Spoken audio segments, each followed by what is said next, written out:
ओम नमः शिवाय। शिवजी सदा सहाय। ओम नमः शिवाय। गुरुजी सदा सहाय। 41वां अध्याय। तुलसी शाप वर्णन। शंख चूड़ का रूप धरी तुलसी समुख जाए, पतिव्रत के शाप ते पत्थर रूप धराए। व्यास जी बोले, हे मुने, विष्णु जी ने तुलसी जी में अपनी शक्ति का आधान कैसे किया, यह मुझे बत कहिए। सनत कुमार जी बोले, देवताओं के कार्य करने वाले नारायण ने शंखचूड़ का रूप धारण कर ही रमा के साथ रमण किया था। इस कार्य में पिता शंकर और माता पार्वती की आज्ञा का पालन करना भी उनका ध्येय था और आकाशवाणी से प्रेरित होकर ही विष्णु जी ने उसके कवच को ग्रहण किया तथा ब्राह्मण रूप त्याग कर शंखचूड़ का रूप धारण कर वह शीघ्र ही तुलसी के पास जा पहुँचे। अपने स्वामी को आया देखकर तुलसी बहुत प्रसन्न हुई और पति के चरणों को धोकर प्रणाम कर रोने लगी। फिर रत्न सिंहासन पर बिठाकर मंगलाचार कराया और तांबूल दिया।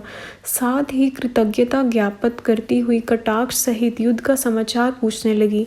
शंखचूड़ रूपी रमापति ने हंसकर अमृत सदृश वचनों से युद्ध का समाचार कह यह बताया कि ब्रह्मा जी ने हम में और शंकर में संधि करा दी है, इसलिए मैं अपने घर चला आया हूँ और शिवजी शिवलोक को चले गए हैं।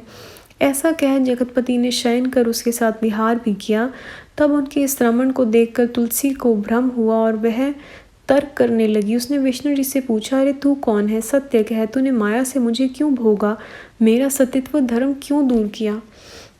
मैं तुझे श्राप देती हूँ। तुलसी के श्राप के भय से विष्णु जी ने अपनी सुंदर मूर्ति बना ली, परंतु तुलसी ने वह रूप देख चिन्हों से उनको विष्णु जाना और अपना पतिव्रत भंग हुआ जान क्रोध किया।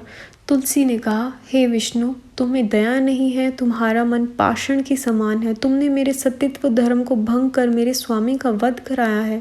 तुम बड़े कर्महीन भी हो, अतएव मैं तुम्हें श्राप देती हूँ कि तुम पत्थर हो जाओ। तुम्हें दया सागर कर कहना व्यर्थ है। तुमने दूसरे के लिए एक निरपराध भक्त को क्यों मारा? ऐसा कहकर शंखचूड़ की प्रिया सती वृंदा अत्यंत विलाप करने लगी। उसके विलाप को देख विष्णु जी ने भक्त वत्सल शंकर जी का स्मरण किया। शंकर जी जल्दी ही वहां प्रकट हो गए। उन्होंने शोकाकुल उस दुखिया को जगत की नश्वरता समझाते हुए उसकी तपस्या का फल दिया और यह कहा कि इस शरीर को त्याग तुम दिव्य देह धारण कर हरि के साथ विहार करो।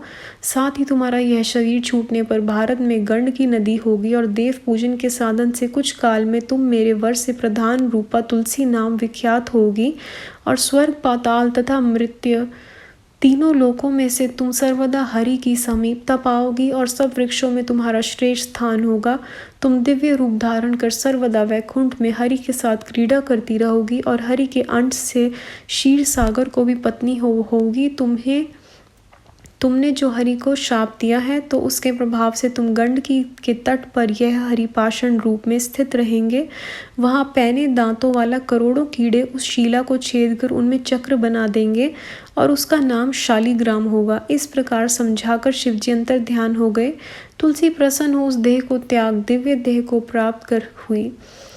कमलापति उसके साथ वैकुंठ हो गए और वह गंडकी नदी होकर बह चली। विष्णु जी उसके तट के पत्थर हो गए। उस पत्थर में कीड़े अनेक प्रकार के छिद्र कर देते हैं और जो पत्थर जल में गिरता है वह बड़ा पुण्यदायक होता है। विष्णु जी के महात्म्य सहित ये आख्यान बड़ा ही भुक्ति मुक्तिदायक है।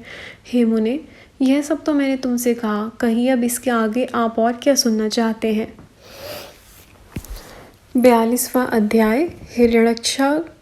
हिरण्याक्ष वध। 42वें अध्याय में सुंदर सरस बनाए हिरण्याक्ष वध की कथा सुनो हो सकल चितलाए।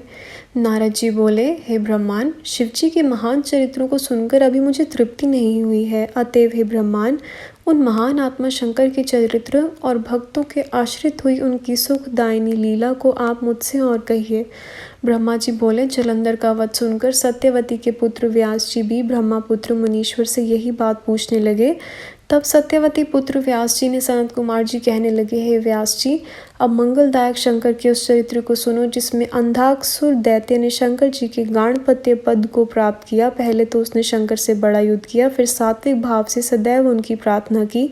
यह सुन व्यास जी ने पूछा, हे भगवान, यह अंधक कौन था? इसके कुल में उत्पन्न हुआ था और किसका पुत्र था? वह सब चरित्र रहस्य पूर्वक मुझसे वर्णन कीजिए। वह अंधक तो बड़ा धन्य था जो गणेश्वर हुआ।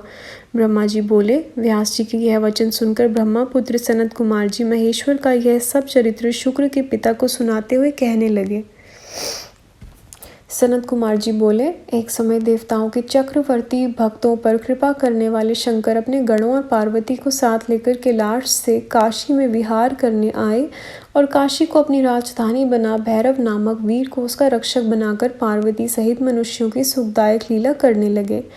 इसी प्रकार एक समय शंकर जी मंदराचल पर्वत पर भी जाकर जब पार्वती के साथ विहार करते रहे, तब उनके अनेक विहारों से जब पार्वती ने अनेक कनक कमल सी प्रभा वालों हाथों से शंकर के नेत्र बंद कर लिए तो क्षण भर के लिए चारों ओर महान अंधकार छा गया और महेश्वर का शरीर स्पर्श करने से पार्वती के दोनों हाथों में मद का जल निकलने लगा। पुनः एक बड़ा कराल मुख, भयंकर क्रोध परायण, एक अंधा विरूप जटाधारी कृष्ण वर्ण विकृत तथा बहुत से रोमों वाला मनुष्य उत्पन्न हो नाचने गाने हंसने रोने और घोर शब्द करने तथा जीभ से चाटने लग गया। उसके अद्भुत दर्शन से गौरी को बहुत आश्चर्य हुआ और महेश से पूछा कि यह घोर पुरुष कौन है।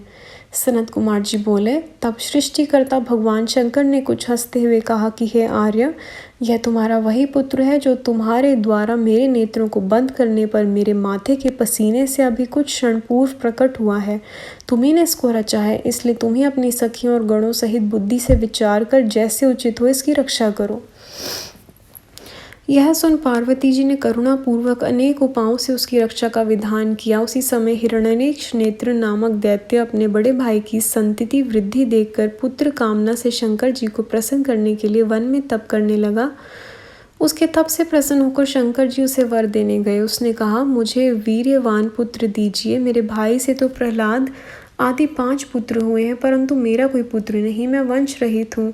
शिवजी ने तथास्तु कह उसे पुत्र प्राप्ति का वर दिया और कहा, मेरा अंधक नामक पुत्र तेरे ही समान बलवान है, तो सारा दुख भूल उस पुत्र को मुझसे मांग ले। उस दैत्य ने शिव पार्वती की प्रदक्षिणा कर उससे पुत्र को प्राप्त किया। शिवजी अंतर ध्यान हो अपने स्थान पर आए। हिरण्यनेत्र उस पुत्र को साथ ले अपने घर चला गया। पश्चात उसने देवता पृथ्वी तथा पाताल वासियों को जीतकर अपने देश में मिला लिया। फिर तो दैत्यों के राजा हिरण्याक्ष के आंतक से देवता व्याकुल हो गए। उन्होंने सर्वात्मक यज्ञ में कराल वहारा रूप प्रधान विष्णु जी की आराधना कर उन्हें पाताल भेजा। उन्होंने वहां जाकर अपनी घोर दाढ़ों के प्रहार से निशाचरों की सेना को मत कर सुदर्शन चक्र से हिरण्याक्ष का शीर काट उसके राज्य पर अंधक का अभिषेक किया। फिर अपनी कराल दाढ़ों पर पृथ्वी को उठा जल पर स्थापित किया और सब देवताओं ने प्रसन्न हो उनकी स्तुति की। वाराह रूप और भगवान अपने लोक को चले गए। हिरण्य नेत्र के मरने से सब देवता और संपूर्ण मुनि तथा अन्य जीव सुखी हो गए। संगत जी, अध्याय यहाँ समाप्त होता है। गुरु जी, संगत जी, कैसे भी गलती हुई हो पढ़ने में जाने में प्लीज़ माफ़ करिएगा। अगला अध्याय अगली वीडियो में। ओम नमः शिवाय। शिव जी सदा सहाय। ओम नमः शिवाय। गुरु जी सदा सहाय। Thank you Guru ji. Thank you संगत जी।